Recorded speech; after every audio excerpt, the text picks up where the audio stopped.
Sa video na to, pag-uusapan natin yung bagong release na earning application na kung saan nga tayo pwedeng kumita gamit ang ating cellphone at syempre libre lang. Hi everyone, it's me again, your only Mal.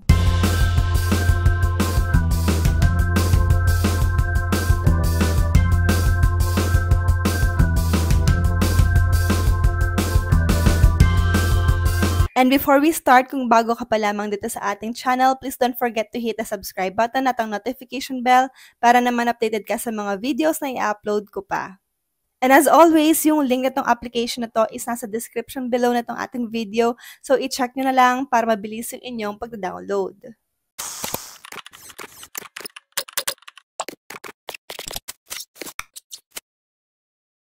Sa earning app na to, nakapag-cash out na ako ng 369, 828, 2,400 at 8,900 pesos via GCash nang walang nilalabas na puhunan. Watch this video until the end kasi mamaya mag-actual withdrawal tayo dito sa naipon kong 241 pesos. Ang pangalan nga pala ng application na pag-uusapan natin is Ballsort. Available ito sa Google Play Store. Bale, pag nag-search kayo ng Ballsort sa Google Play Store, marami yung lilitaw. Kaya ilalagay ko na lang yung link sa description na tong video na to para ma-download nyo siya ng mas mabilis. Bale, yung pinakagagawin natin dito is maglalaro tayo ng kanilang game. So, from the word itself, ball sort, mag-sort tayo ng mga balls. Pagsasamahin natin yung magkakakulay na mga bola hanggang sa matapos natin silang lahat or ma-sort natin silang lahat. Tulad nito, ayan. So, mag-sort tayo ng mga bola. Kanina nga pala, nilaro ko na ito. Kaya kung makikita nyo, meron siyang parang isa dito. Ayan, so nag-add na ako ng additional tube. Pinindot ko na itong help natin dito sa baba. So, ganyan lang yung gagawin natin. Manonood tayo ng short ads para makakuha tayo ng additional test tube if kailangan natin. At dahil dyan, ituloy na nga natin itong laro.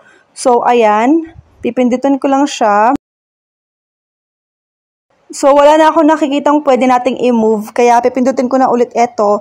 Bale, manonood tayo ng short ads dyan para magtaas siya or tumaas ng additional 1 ball yung level netong test tube na gagawin natin. So, ipapakita ko na lang sa inyo para makita nyo din kung paano yung sinasabi ko. Bale, hayan, after ng 5 seconds na ads, pwede na natin pindutin ito.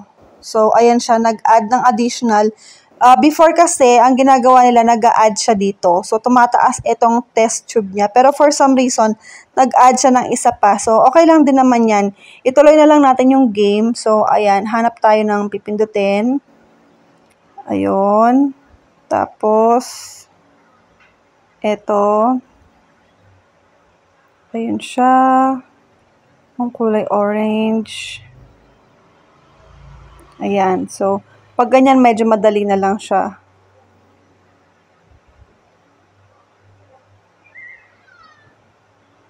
Ayan. Madali na lang ito niyan. Ayan. So, ganyan lang laruin si Ballsort. So, after nating matapos yung isang level, ganito yung lilitaw. Meron tayong option to continue with next level. Pero dapat yung gawin natin is itong times 10 para mag-times 10 itong 10 coins na ito maging siyang 100. So, pindutin natin itong times 10 para manood ulit ng short ads. Usually, nag-last lang naman sila ng 5 to 50 seconds lang naman. So, pindutin na natin. Yan, so as you can see, nadagdagan na itong ating mga coins.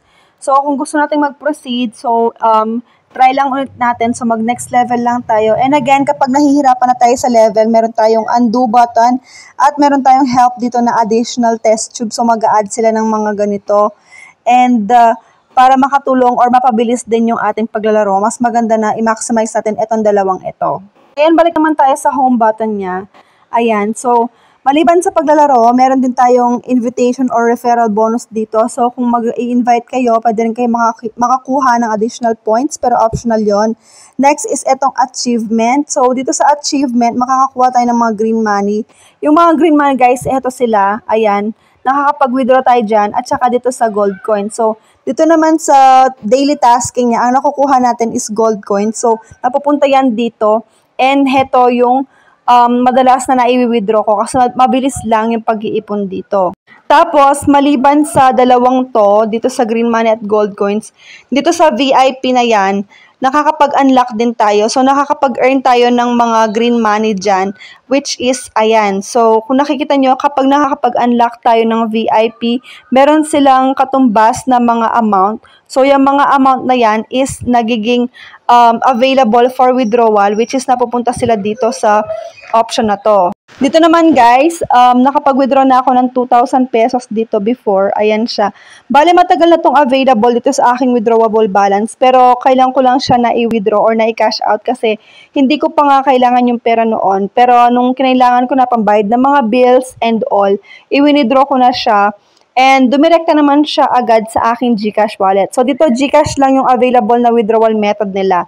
And napakabilis lang naman yung pagka-cash out. So kung magka-cash out ka dito sa Green Money, make sure na available yung 700 mo dito sa withdrawable balance. Dito kasi sa withdrawable balance niya na nakalagay, ang minimum dyan dapat na nakalagay is 700 and then yung maximum na pwede mong i-cash out dyan is 6,000 pesos.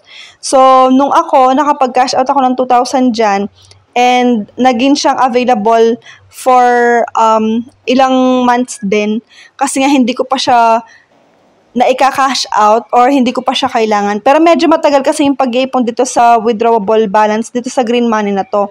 Kailangan mo pang mag-unlock ng mga VIP at kailangan mo din gawin itong achievement nila daily.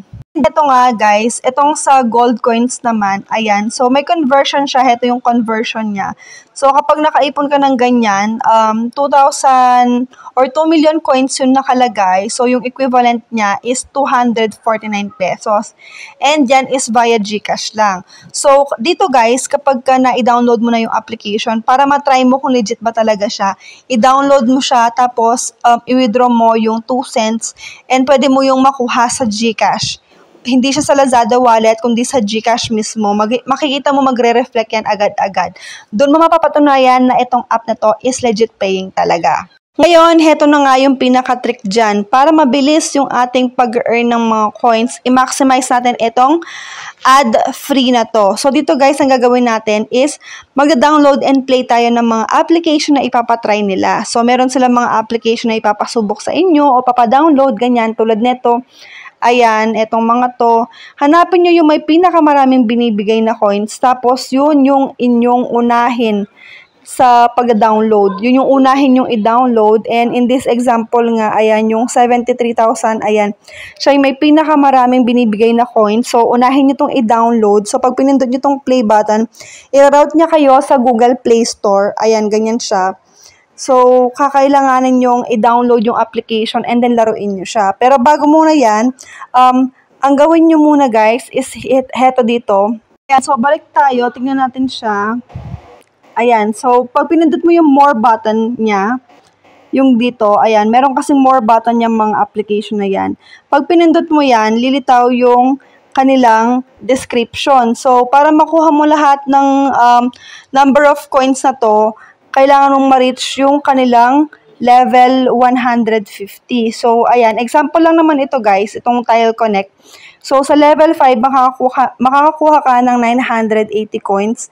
Level 20, 1,750.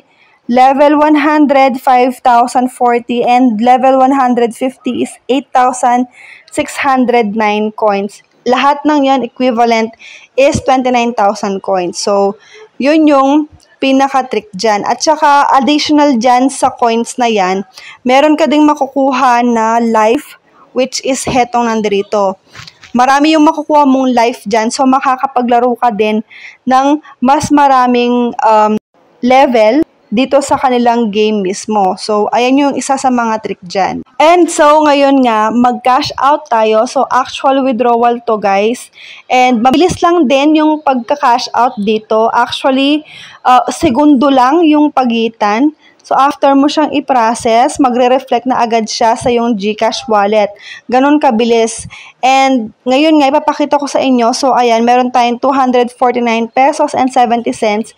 I-withdraw natin yan sa GCash. So, pipindutin ko lang itong withdraw button. Ayan. And then, dahil nakasave na nga yung aking number or GCash number dito, so hindi ko na kailangan ilagay pa. Pero kung first time mo palang magka-cash out, kailangan mo munang ilagay yung number mo. So, pipindutin ko na itong withdraw. Ayan siya.